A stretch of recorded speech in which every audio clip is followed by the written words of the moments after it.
If you're a business strategist who has been posting consistently online for 18 months, but your discovery booking call rate is less than 3%, the cost of you staying stuck is greater than the investment that you're going to make in consuming a marketer's content. The greatest return on your investment, the cost is so much greater if you staying stuck because you're leaving so much money on the table. Booked and unbothered, confidence and courage, mindset and messy middle moves of entrepreneurship. Welcome to the Booked and Unbothered podcast, the podcast for high-value women navigating mindset, marketing, and messy middle moves of entrepreneurship. Here is where we turn clarity into cash and presence into power. I'm your host, Yarden Carroll, mother to 3 amazing boys, wife, storyteller, and brand engineer. Mic on? Let's get into it. So I'm going to lead with a story and ask you some very hard questions right out the gate. And I'm going to be honest, it's because I care, and it's not to make you feel bad, but it's because nobody else is going to ask you this question genuinely, because I want you to get somewhere with this content, with this podcast. I really want this to resonate. So here's the difficult question, which is going to lead to the next question. How much are you currently paying for marketing right now? And have you gotten one single client from it? And I want that to sit with you before I tell this story about just a casual interaction that I had with someone. And we're going to say her name is Michelle. And this woman is doing very well for herself. And when I say well, I mean she's built a $500,000 business based on referrals only. So naturally, just us having a conversation and her openly talking about her marketing expert being brilliant, me being the marketer that I am, I naturally thought we could engage in a conversation. So I asked her a couple questions. I asked her what she's spending on marketing right now, and she told me $1,200 a month. And when I tell you, honey, child, I'll clench my pearls. I don't even wear pearls, but I clenched them. And the next question I asked her was, what's her KPIs look like? And she told me that that's not something she had access to. She doesn't know. But the real kicker was me asking her about her regular, consistent content, curated, beautiful posts, Canva post templates. How many clients has she gotten from her social media marketer that she's paying $1,200 a month from? And when I tell you, when she told me she got 0 clients, that pissed me the fuck off. And I naturally felt like that should be the first episode of my podcast. I want to welcome you. My name is Yarden Carroll. I am a growth strategist and a marketing consultant for high value service providers. And when I say high value, I mean creatives, coaches, consultants serving people and customers that are solving urgent problems. So welcome. This is my very first episode, but I thought that this would be a natural first episode that I needed to talk about, because nobody else is going to tell you what's happening in these internet streets. And if anybody's going to tell you, it's going to be me. I'm going to ask the difficult questions. I'm going to give it to you real. So when I asked her about the fact that she had gotten no clients, I literally gave her the math. I said, Michelle, her name's Michelle. That's her hypothetical name because I don't want to be disclosing her business. Michelle, I had to give her the math. 1,200 times 0 is literally math. It's 0. And for me, what that story told me, it was not about Michelle. It was not about her social media marketer. It was really more about the application of a visibility solution to a positioning problem. And that bothered the fuck out of me because not only is that going to magnify what's already there, it's going to magnify what you're doing wrong. So I want to welcome you to this podcast because we're coming in hot on the first episode. And this is really for those creatives, consultants, coaches who are building brilliant brands and brilliant businesses. And we want to do it without the over explaining. We want to do it without the shrinking. We want to do it without bargaining with your brilliance because I help service providers like you package and position and strengthen their service offerings. So you can build businesses that are clear, that are consistently bringing in revenue, and are built around your capacity. Okay, so I really want to set the stage with that story, asking you those questions, and I need you to write that down because, child, that me clenching my pearls that I don't have, I need to let you know that those questions and the answers I'm going to give you today in this podcast, nobody else is going to give you this in depth. I'm going to give you the KPIs. I'm going to give you the problem. I'm going to give you the solution. And I want you to know the distinct answer that's going to change everything for you. And I need you to either get your notebook, write this down, tell your business bestie to take a picture. I don't know, whatever you got to do so we can name what the problem really is and how to solve it. And those questions, I want you to be able to ask yourself, is this working? Okay? Because ultimately, what I know to be true is that there are a lot of people working harder and they have noticed the trend that their conversions are a lot less than they want them to be, or it's zero, just like my good friend Michelle here. So here's what the data is really going to tell us. There's really an epidemic out here where there's a lot of people that are blaming their content for blaming the algorithm for underperforming content. But I need you to know what the data says is that nearly 30% of marketers are reporting a decrease in their conversions, even as their content reach went up. So more people are seeing it, but they have fewer buyers. And that is the visibility trap that so many service providers are stuck in right now. And just that single statistic, I need you to know that's going to shape this episode because today we're really diving deep into the 3 specific warning signs that tell you that you have a positioning problem, not a visibility problem, especially if you're cranking out more content than you ever did and you're showing up consistently. I need you to know, I need to name the specific shift that's going to change everything for you. And that's the goal of this episode. That's where I need you to lean in. Okay. So I'm going to give you some KPIs. I'm going to give you some data to look for. I'm going to give you a lot of information in this episode. So I need you to get a notebook and really dive in, lean in. Okay.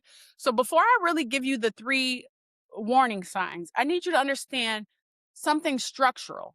And we'll get into my background in later episodes to tell you how I'm qualified and who I am and all of that thing. But I think ultimately my goal is to deliver value because I've been sitting on so much gold between my client calls, my client work, and the objections, sales calls, all of these things. I've been sitting on this and I've been sitting on this podcast for over a year, but I need to give you a name what the visibility KPIs nobody else is going to tell you.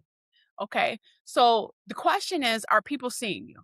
So if people are seeing you, or if you're showing up consistently, you need to be looking at KPIs such as reach, impressions, profile views, um, follower growth, website sessions, podcast downloads, YouTube views, and share rate. You need to be looking at those KPIs for measuring if your visibility strategy is working. Okay. But for positioning, I need you to know what positioning is. Do people see you enough to not only know about you, but do they see the value in the content you're creating and in the solutions that you solve? Are people seeing you enough to enough value to act? Are they booking discovery calls? Are they booking, are they visiting your website? What's your referral rate? What's how long does it take from when someone sees you to close on a sales call? What's the objection frequency? What is your win rate against your competitors? Now that's a very hard KPI to measure, but what's your average selling price? What's the lifetime value of your clients? Okay? These are the KPIs that positioning that correlate whether your positioning is working. And I need you to know that the goal is really not to be everywhere.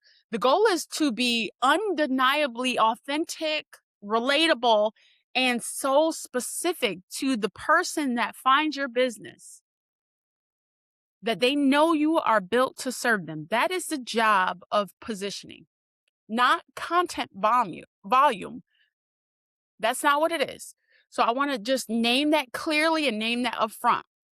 And what I really need you to understand is what happened to Michelle is currently happening to so many brilliant service providers right now who are outsourcing their content marketing to other people.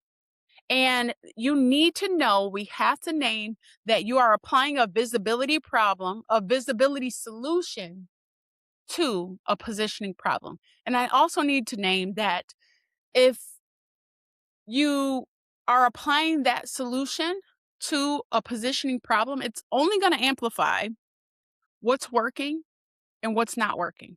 It's going to magnify it, it's going to amplify it. So I need you to do a couple things. You have to nail as a business owner, I need you to operate and look at content and look at social media as a tool, but you have to look at it as a tool through the lens of a business owner and through the lens of a marketer. Because you have to nail your voice, you have to nail your messaging, your offers, and you have to nail your positioning. You have to nail that first, because ultimately more visibility what more visibility does is expose problems. It exposes what you're doing well and it exposes what you're doing wrong. So I don't want you to be caught in these internet streets slipping. So let's get into the warning signs, okay? So the warning sign number 1 is that you have high visibility, but you have low positioning, okay? And I'm giving you the KPI so you know, child, that this data is real. You have the data, you have the information, but you have to know how to look at it and you have to know how to analyze it and tweak it so that this pattern is not consistently showing up for you. So here's the pattern is that you have high visibility KPIs. That shows you're doing fine. You're reaching more people. The impressions are up. Your follower count is up. People are liking and sharing your post. But they're even saving your content enough to know that it's telling you that they're resonating with it. But here's the thing is your positioning KPIs are falling flat. Your discovery call bookings, that rate hasn't moved. It's flat. Your content to inquiry ratio is very low. And it means that people, if it's taking 20, 30 pieces of content for you to generate one qualified inquiry, that's a problem. And I need you to understand that that's a big problem. And if people are visiting your website but leaving without taking the next step, which is to book a call, you have all the great call to actions in place. But if they are not taking the next step, then I need you to know that you have a positioning problem. So this is probably one of the most common and most misread patterns in the marketing space. And here's what's actually happening underneath. So you're getting engagement, but you're not creating the demand. Now, those are two separate things. Engagement is a visibility KPI, which I named those KPIs earlier. It tells you that someone found you, they loved your content, it was relatable, it was entertaining enough for them to interact with it, but you didn't do your due diligence by creating the demand. The demand KPI tells you so much.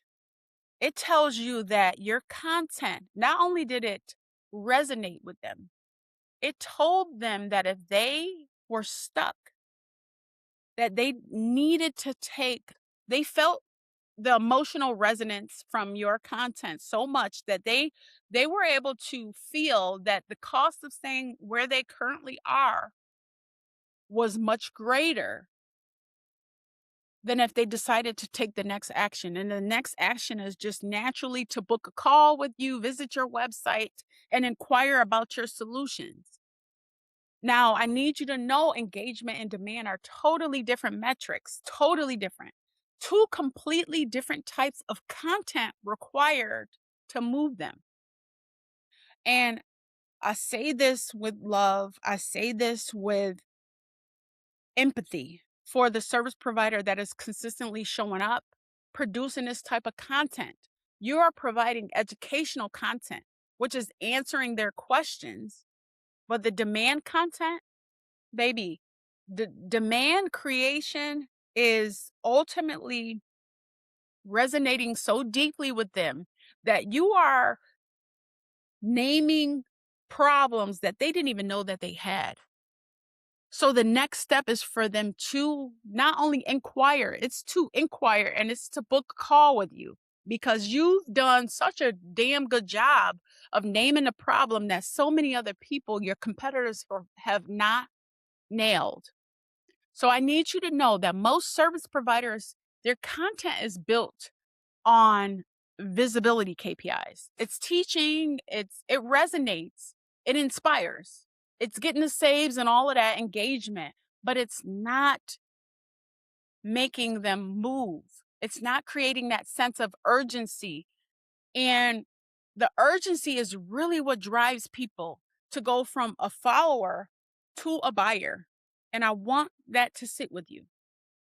And when I talk about opportunity costs, when I talk about costs, I'm talking about the cost of staying where they are. They have to feel it. It has to be real. You have to name it. And I'll give you an example. If you're a business strategist who has been posting consistently online for 18 months, but your discovery booking call rate is less than 3%, the cost of you staying stuck is greater than the investment that you're going to make in consuming a marketer's content. The greatest return on your investment, because you invested the time into listening to their content, the cost is so much greater if you staying stuck because you're leaving so much money on the table. You're creating this burnout. You're creating this content that is going from high impressions, but you have no close rate. Your content needs to make people feel something, not the solution. It needs to cost them for not solving the unsolved problem. So when that right client hears you, sees you, feels you at the right time, the cost specifically is so accurate that it's in their own language. She does not just engage, she acts. That's what the positioning KPIs do. They start to move. It creates that sense of urgency. And it's not done in a sleazy way, in a scammy way. It's done in a way that is ethically and morally getting them to act because you, as a service provider in God's kingdom, have put your value, your morals, your beliefs, all of the things on the line to name a specific problems to an unanswered problem that this person could not name. And you did it so well. Content. So I need you to know the emotional resonance between engagement content or educational content and demand creation content. Okay, so let's get into warning sign number 2. You have high messaging KPIs, but you have low positioning KPIs. Now, I went and I named all these KPIs. I'm going to name some more for you. Okay. And I really want you, as the business owner, as a service provider, to not only be able to listen to this episode and it land, I want you to take note of what these KPIs are. And you have high messaging KPIs, but you have low positioning KPIs. This is warning sign number 2. Your messaging KPIs are your average watch time, your video retention, your email open rate, your saves, how much time are people spending on the page, the comments saying that I needed this, email click through rate, all of that those are your messaging KPIs. So now that you have people watching your videos through and through, people are opening your email rate, they're above average. You're getting these comments that your content resonated, but your positioning KPIs, your discovery call booking rate, your conversion rate, your time to close, those aren't moving. Here's the diagnosis I need you to hear. High messaging KPIs and low positioning KPIs means your messaging is so good, but it's not persuasive enough to keep them engaged and keep them compelled enough to take action. So there's a huge difference. And I really, really want you to know before you write another piece of content for anybody, for everybody, because ultimately that's probably what's happening here is this. If you're wondering why nobody is raising their hand, what's actually happening is that the positioning is not specific enough to drive someone to recognize themselves in it.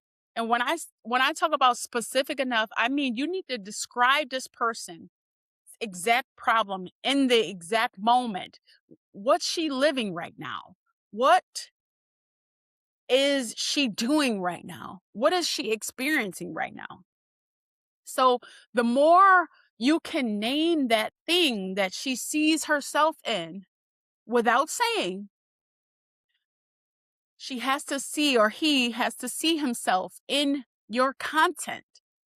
When they think about that so specifically, the messaging KPIs are doing the damn job, but the consistency in your positioning KPIs will all start to move together, both of them.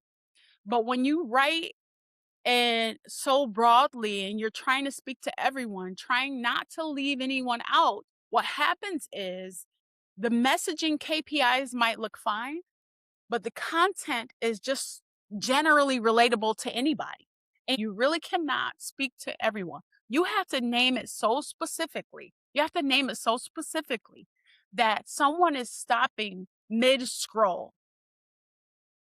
So I want you to think about the last time you saw a piece of content that resonated with you so much that it wasn't about the general topic that you found interesting. It was because someone described you.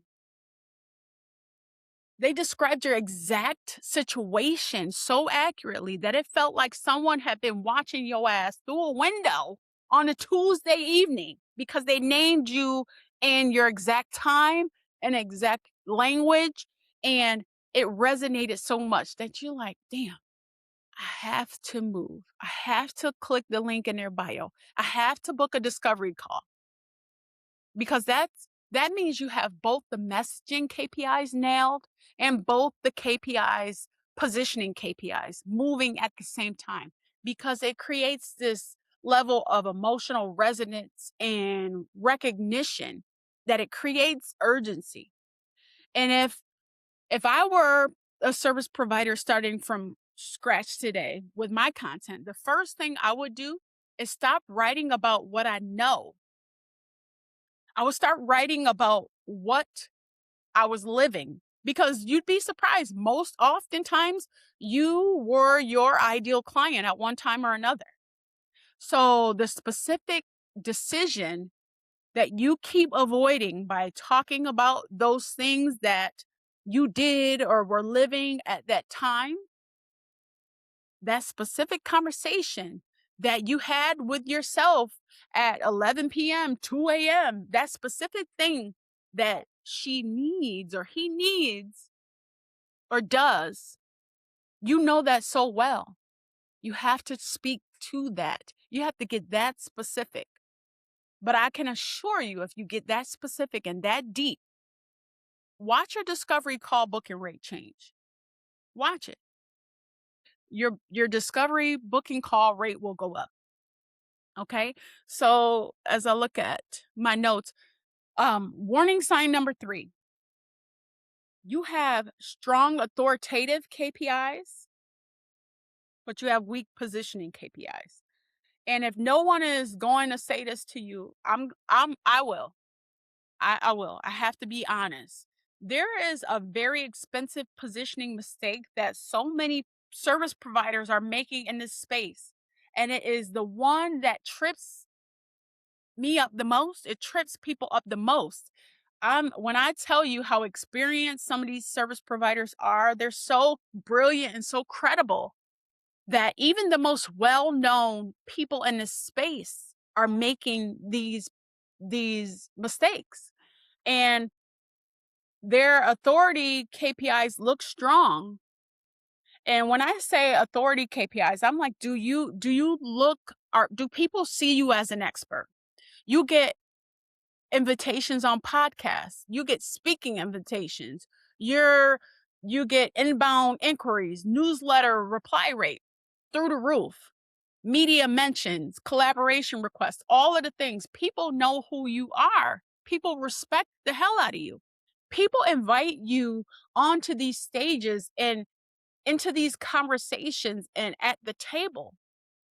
And this is going back to Michelle. She has a phenomenal referral rate, referral traffic. You have the brand recognition, but your positioning KPIs, your close rate, your average selling price, your proposal acceptance rate, they're not where they're supposed to be. And let me diagnose what that is. You can have strong authoritative presence and you can still have weak positioning. That just means people trust you because they know you've gotten results, but they don't understand exactly what it is that you do and what the exact problem is that you solve. They might know for whom, but they don't know what the specific outcome is. And without that level of deep specificity, they can't justify the investment to themselves. I don't care how many stages you get invited on. Because, baby, I know this to be true. Trust in this market is not built through a description. It is built through the way you diagnose a problem. And most service providers, whether they have strong authority KPIs, they're writing content that describes their offer. Here's what I do. Here's my framework. Don't nobody give a damn about your methodology or your framework.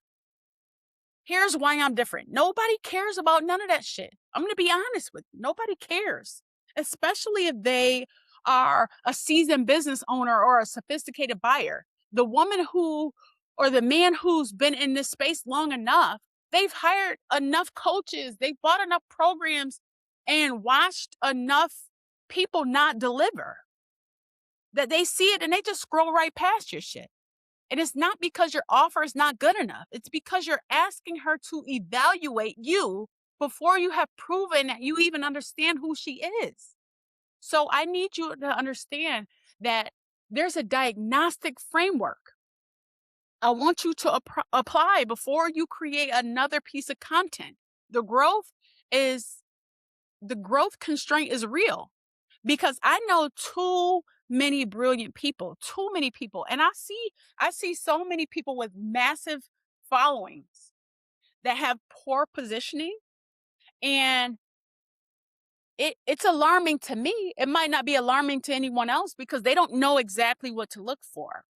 But the growth constraint diagnostic, I need you to look at low traffic plus low impressions. That's a visibility constraint. And I need you to think about high traffic and low engagement. That's a messaging constraint. Okay. I want you to think about whether or not you have high engagement and low inquiries. That's a positioning problem. Okay? That's a positioning problem. Okay? Lots of inquiries and few sales. That means you have an offer or a sales constraint. Okay? And I really want to name those KPIs because so many people that I know are outsourcing their marketing without knowing what data to look at. So you can have high engagement, low inquiries. That's a positioning constraint, not a content volume problem. It's not a reach problem. It's a positioning problem. And I have to name it so specifically because I hear so many brilliant business owners ranting and raving about their marketing expert that they hire only based off of the volume of content that they create, but not nailing the KPIs and the real data behind what's working, what's not. So, I, here's what a very specific, well read person said to me in a conversation recently. And I know this to be true. I know this to be true because the story told me more about visibility and positioning than me giving you the definition of it. And I have not stopped thinking about that. That's why I created this first episode because I needed to diagnose a problem because that's the whole lesson. That's what I do in my business. That's what I do for my clients is I have to diagnose problems. And when I told you about Michelle's story, people didn't just understand the concept. I need you to feel it. I need you to ask yourself, do I know my positioning KPIs?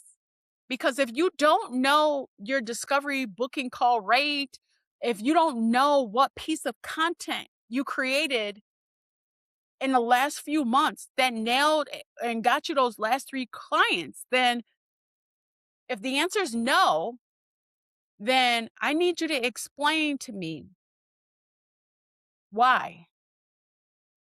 Because I'm giving you the information. But I need you to know the fix. And before you tell anyone what you do, prove you understand what this person or what this business is experiencing. You have to name this pattern so well. You have to name the problem that someone is coming to you with. The one thing, do you do that consistently in your content? And by the time the person stumbles across your content and they read about your offer, they already trust you because you provided so much value to them. And I need you to write that down before you create or write another post. I need you to write this down. Are you naming the pattern? Are you naming the problem that your ideal client has so specifically that they think that the next step is to go right to your offer? So I don't care if you're an HR consultant. I don't care if you're a DEI consultant. I don't give a damn what your position is or what you do. Ultimately, the goal is to name the problem, diagnose the problem so well, and articulate it so well in their words that they feel like the next step is to book a call with you or invest in your offer. I need you to know, like, I don't care if you're a coach or a consultant or creative, if you're solving these urgent problems, you owe it to your ideal clients to be of service to them. So write that down, take a picture. I don't know. But let's recap what these 3 things are. Number 1 was that there are visibility KPIs and positioning KPIs. They're not the same thing. So I really want you to know your visibility KPIs if they're climbing, if your discovery call booking rate is not climbing, if your close rate is not good, and your content to inquiry ratio is flat, you have a positioning problem. So it doesn't matter how much content you add, it's only going to amplify that gap. Number 2 was about the high messaging KPIs, low positioning. I need you to know that you have to not only engage your buyer, but you have to compel them and create this urgency, this level of urgency by how specific you are, and describe what they're going through at the exact moment in time. And I want you to watch your positioning KPIs move. Okay. And then number three is that trust is really built through diagnostic, not description. Nobody gives a shit how many calls, what your one pager looks like. Nobody gives a shit about none of that. I'm going to be honest with you. You have to lead with the problem before you lead with the solution. Because if you can name it so well and you can explain it before someone gets to your offer every time, and I mean every time, you get that layer of specificity, then I can guarantee you your positioning KPIs will go up. Okay. So I gave you a lot of information. We went through a lot. But I need you to do me a favor. If this is the first episode, so we're going to get this deep and dark and heavy in all the episodes. But I need you to do me a favor. If this episode names something for you, share it. Write it down, share it right now, because so many service providers are going through this right now. And before you post another piece of content, I need you to write these KPIs down. Because and we can have a conversation. You can DM me on Instagram, Facebook, LinkedIn. But ultimately, I want you to hit subscribe, because the next episode, we're going to get into something that is going to completely change how you think about your sales conversations. It's going to let you know that you have access to you're privy to so much information and so much data that you might not even know you're sitting on this amount of gold. And I mean that specifically. And we're going to talk about why the objections in your sales calls are so much more. They mean so much more than what you think. So, my goal for you is to listen to this podcast, obtain so much value, and share it with someone, because I can't gatekeep, I can't lie, but you have to subscribe so you don't miss what's next.